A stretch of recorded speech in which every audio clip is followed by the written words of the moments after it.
I'm Edna Keith's mother. I was visiting my parents in Ritter, Oregon, and so I said, "Oh, where's your brother?" And he said, "Oh, he went around the barn."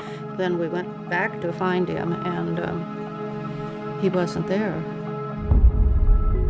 According to Oregon State Police, there are 41 missing children in Oregon. It's an unknown what happened to these people.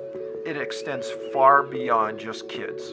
Hundreds of people vanished from our national parks and forests under very unusual but very similar circumstances. In a lot of these cases, search and rescue, or the volunteer searching people, have already gone over certain areas, not once, not twice, but even dozens of times. And then the child is found there, maybe a year, maybe a few years later. I think that I'm actually sitting here holding my son. But this is what I have left of him.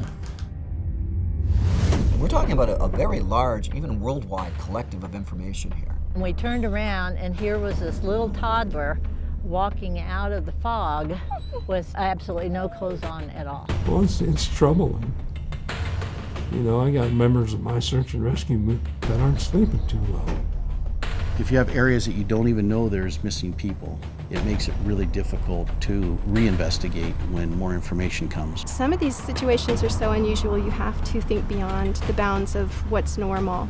One of the reports says, well, the reason why you didn't find any DNA or blood or anything on Jared's clothing is because either he or something removed his clothing.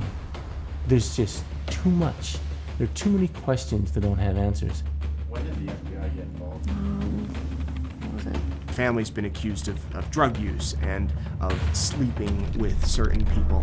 Everybody thinks, well, I'll come up to a polygraph. Go ahead. Go right on ahead. I have nothing to hide.